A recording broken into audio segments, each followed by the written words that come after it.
the motion, and Baez getting that in down for us.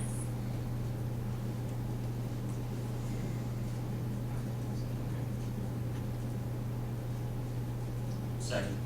Thank you. Any discussion? All in favor? Aye. Any opposed? Okay, motion passed. All right, now, right-of-way acquisition. Have anything that we need to know? Have we seen any? All documents for review are with the city attorney on all 10 parcels. Or actually, there are 12. There's some more that come down along.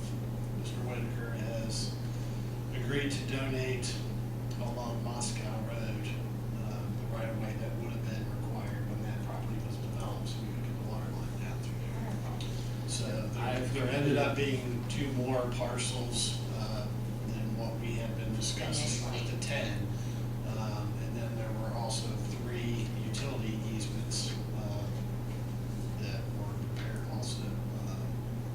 Last I knew, Chris found one typo and I fixed that. Are the utility easements permanent? Yes. Okay. Yeah, and I have completed my first review of all of those documents and submitted the one typo I found to Gary to fix it, and we'll do one more read through, and then we'll be ready to Ready to sign, so sign. So, excellent.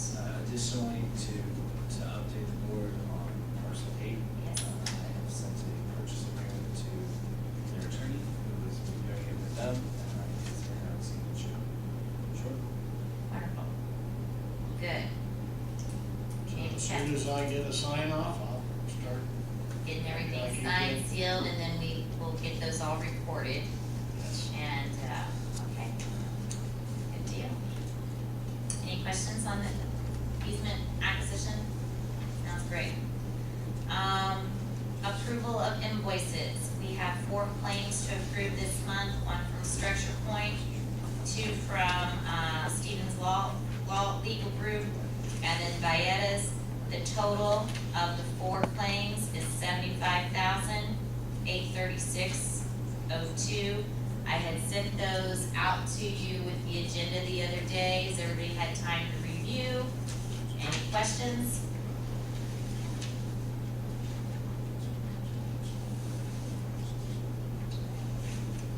If not, I'll entertain a motion to approve the 4 invoices as presented. So moved. Thank you. Any discussion? All in favor? Aye. Opposed? All right. We need to confirm July 23rd, 2014 will be our next meeting, 6:30 here. All right. I have a motion. Anybody got anything else to add? Yes? Not a couple things. Okay. First of all, say thank you for bringing us to continue to be your financial advisor. I just have a couple of administrative things that I just wanted to bring to your attention. And I don't know if Bridget may have talked to you or seen something earlier, but there's one requirement that's due by July 15th. That's right, and that was on your paper, on your financial advisor. I can kind of explain that if you. Why don't you go ahead and tell them you've been under contract since I think 2000. 2000, and explain the new requirements, and I've spoken with Bridget about this, and she would ideally like some assistance on these new reports, so if you could just explain those, Sure. that'd be. Probably the letters that you may have in your packet, there's something that the Redevelopment Commission has been required to do for years, and it's determining whether there's any excess assessed value to pass through to the overlapping taxing districts or not. In the past, we've prepared letters for the Redevelopment Commission to approve if there is no excess, and then to send to all the overlapping taxing districts. A little wrinkle, a little additional requirement this year is if, before you just kind of had to look at your estimated revenue for the next year and look at your debt service, look at all your obligations, and then make a determination whether you have any excess or not. This year you have to do that as well, but if you have more than 200% coverage, meaning you can pay for, with your current revenue, pay for all your obligations more than twice, you still make a determination. That determination goes to the city council for their review. and then they can accept your determination or modify it. You know, with the project that you have, I think it would be safe to assume you have no excess that you need to capture all the tax increment that you need to pay for your projects. So I just recommend that you do a resolution, or you just put that in the minutes that you agree to that. And I think Bridget has copies of the letters that we had prepared for you to sign. And that has to be done by July 15th. So we don't have a meeting prior to that, so we probably need to make a motion to do that. And I'm assuming that that will require, is it Bridget's signature, or will it be mine as well? We have yours. That's what okay. If you don't have copies of the letter, I haven't can forward that to received. you tomorrow first thing. Jason said July 1st. No, I was going to mention, that's There is another something requirement. on July 1st, because I got that same email.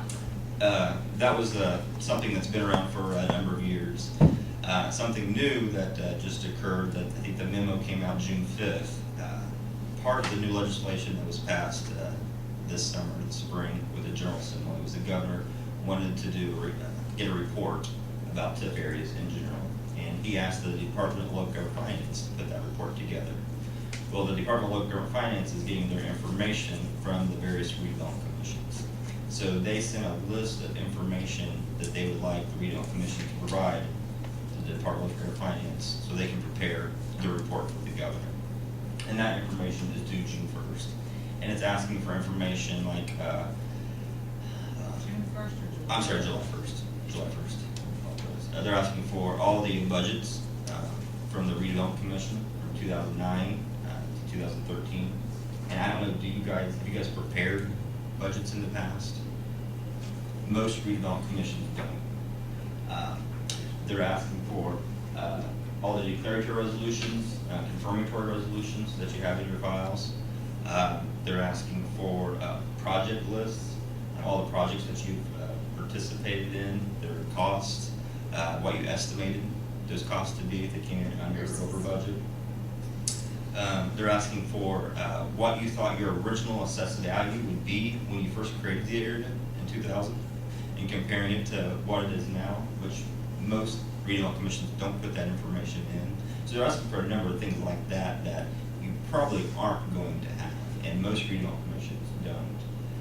Again, that's due July 1st. So what we're recommending is just provide what information you have easily available and submit that to the LGF, and there's a website and email address to submit that to. And we're more than happy to work with Redevelopment Commission and Bridget to get that information. A lot of that will be information that you'll have as far as, or maybe not have, as far as projects, estimated costs, and actual costs. And we can put that in the format that they desire. And that was presented in this proposal for you to do those, Right.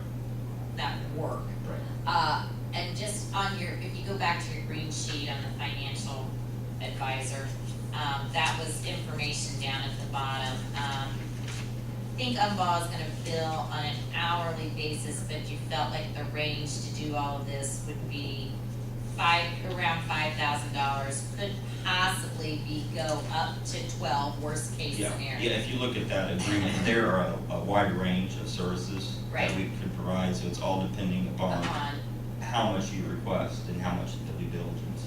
So that's why the wide range in fees.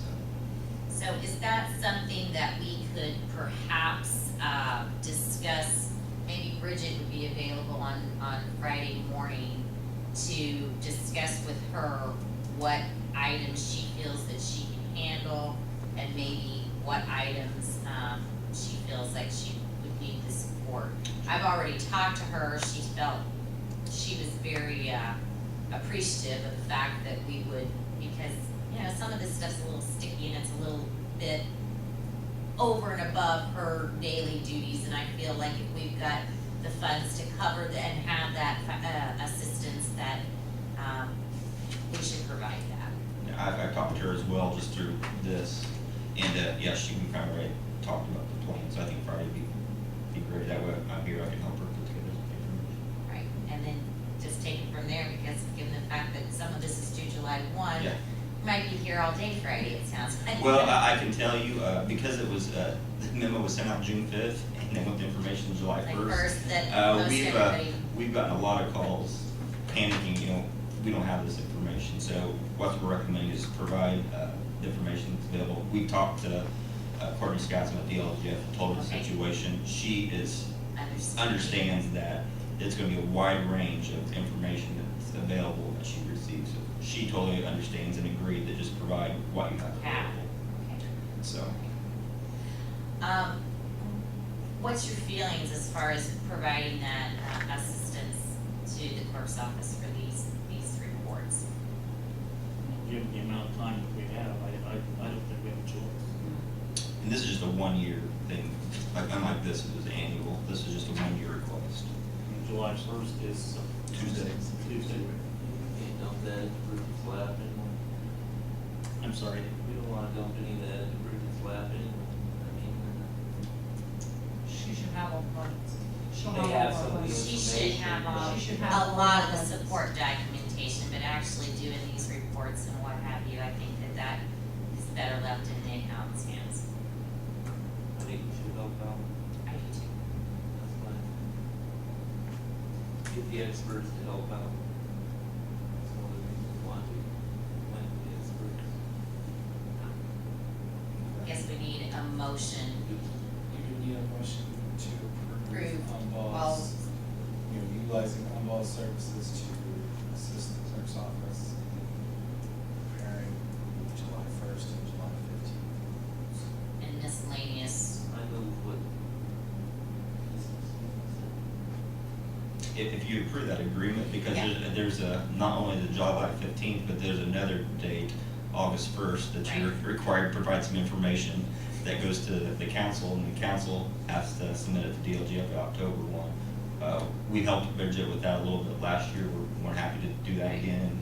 And if she needs more assistance this year, we're happy to do that. I think that this, this goes up to not to exceed the $12,000 and, obviously we'll talk with Bridget to try to be as financially responsible as we can, but at the same time, I wanna make sure that all of our records are out, or are correct and are filed in a timely basis, and I just feel more confident that, going through the CPAs versus, Well, and our goal is to make it as simplistic as possible as it can with any state requirement, that we kind of have forms that Bridget could fill out. So our goal was that to make it as simple as possible and painless as possible for her to do in the future, so you're not paying us to do it. I mean, we're there for assistance, but we wanted to make it as efficient so you guys can do it. okay, so we have a motion, we have a second. I'm gonna second that. Any discussion? All in favor of utilizing Umbaugh to help with those reports? Aye. Aye. Any opposed? All right. We actually, their proposals are actually letters of engagement that you have signed, and then there's a place for, my signature. How about, can we get a motion, since we've already approved for the services, pending Chris's review of these two documents, that I can go ahead and enter into these letters of engagement with Umbaugh to do both the Veterans Way and then the assist Bridget. So moved. Second. Discussion, all in favor? Aye. Opposed? All right. Pending Chris's review, yes. Yeah. I just want you, they're pretty I think they're pretty straightforward, but I'm gonna go ahead and get those to you, and then as soon as you can get those approved, then get them emailed, or give me an okay, and then I will get them signed and to them. All right, I think that is all we have. If so, can I have a motion to adjourn? So moved. A second? There you go, Rick. All right.